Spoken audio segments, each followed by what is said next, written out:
Oke, teman-teman, selamat bergabung kembali di List Vika Channel.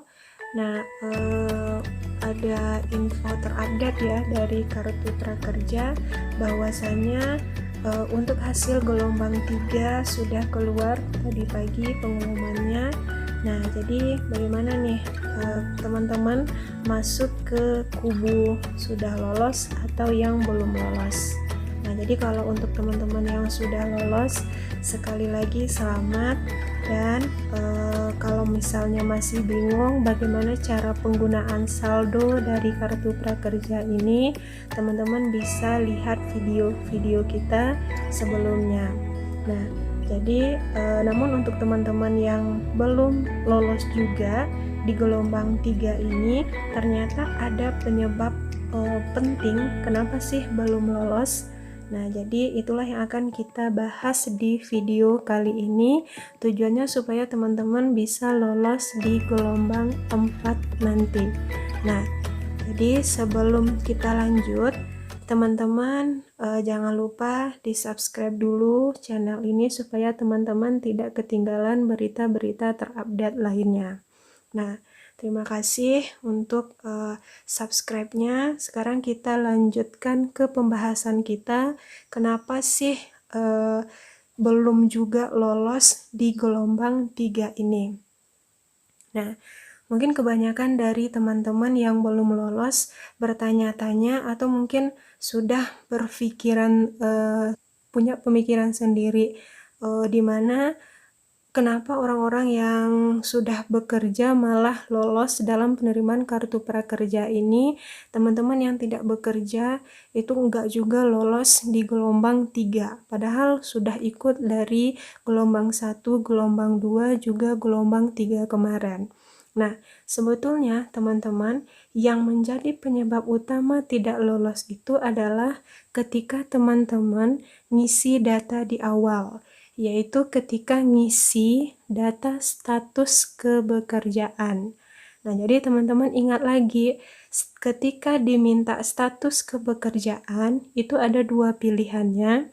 Ada status kebekerjaan itu bekerja dan tidak bekerja. Nah, ketika teman-teman milih status bekerja, di situ ada pertanyaan lanjutannya, di mana apakah kamu saat ini masih bekerja, tetap bekerja, iya atau tidak. Jadi teman-teman tinggal milih iya atau tidak. Nah, kalau tidak, itu berarti teman-teman terdampak COVID. Artinya, teman-teman bekerja dari rumah. Nah, ini bisa disimpulkan bekerja dari rumah sebagai karyawan itu akan mendapatkan gaji 50%. Nah, terus kalau seandainya teman-teman ngisi kemarin status kebekerjaannya itu tidak bekerja, di situ juga akan ada pertanyaan lanjutannya, di mana tidak bekerjanya itu apakah kamu bekerja 3 bulan terakhir atau tidak. Nah, jadi kalau misalnya teman-teman ngambil pilihannya iya, otomatis teman-teman berhenti bekerja itu karena terdampak COVID atau diberhentikan. Tapi kalau misalnya teman-teman milih pilihannya tidak, nah ini berarti teman-teman memang di sebelum kejadian COVID, teman-teman juga tidak bekerja atau maaf dikatakan pengangguran. Nah, kalau kita lihat di sini, manakah status kebekerjaan yang mempunyai peluang besar untuk lolos?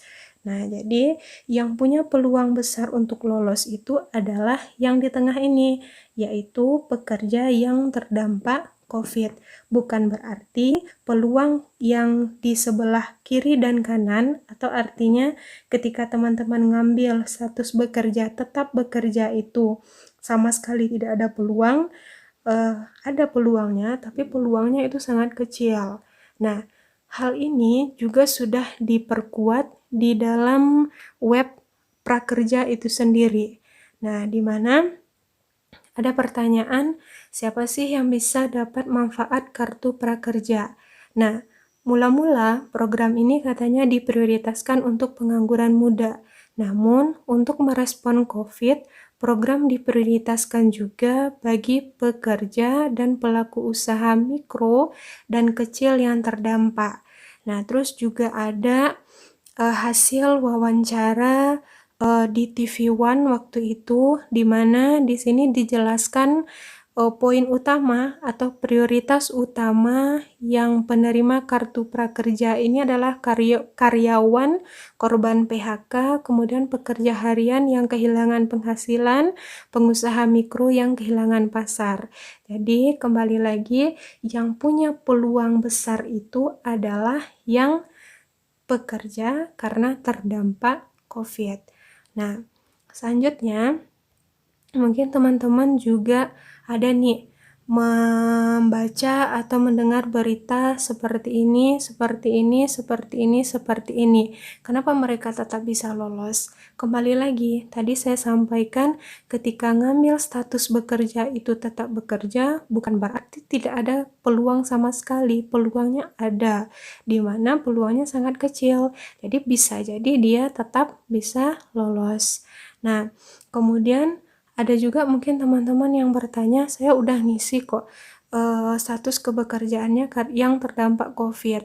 Nah, kenapa tetap tidak lolos? Nah, kembali lagi, teman-teman daftarnya kapan? Nah, untuk yang pendaftaran kartu prakerja ini jumlahnya luar biasa banyak. Jadi, selain itu, untuk memperkuat kenapa tidak lolos tadi, kita juga ada melakukan survei atau wawancara dengan 6 orang yang ikut mendaftar prakerja. Nah, di mana 3 orang ngambil status bekerjanya tetap bekerja. Nah, ini hasilnya tidak lolos di gelombang 1, gelombang 2, dan gelombang 3 kemarin juga.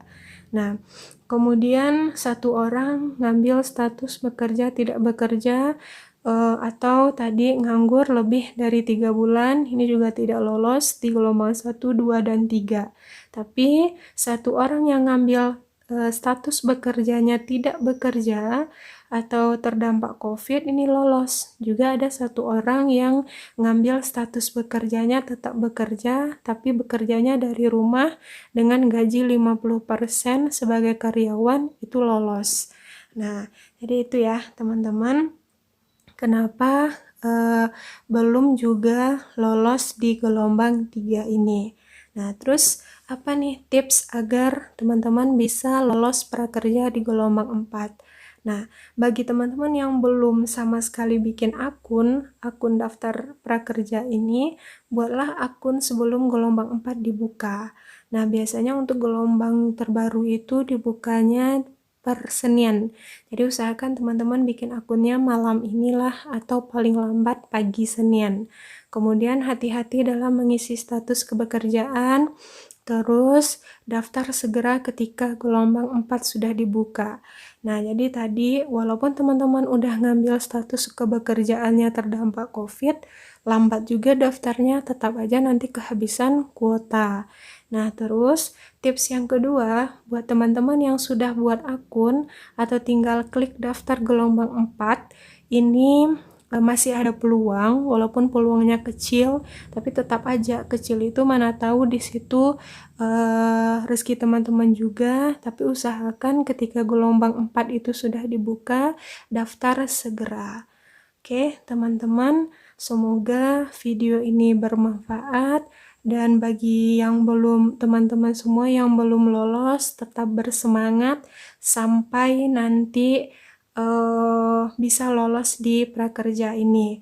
Nah, walaupun nggak lolos, mudah-mudahan ada rezeki lain yang lebih besar dari ini. Tetap semangat karena gelombang prakerja ini katanya dibuka sampai 30 gelombang sampai bulan November nantilah. Oke, terima kasih dan jangan lupa untuk di like, subscribe, comment, and share. Oke, Assalamualaikum warahmatullahi wabarakatuh.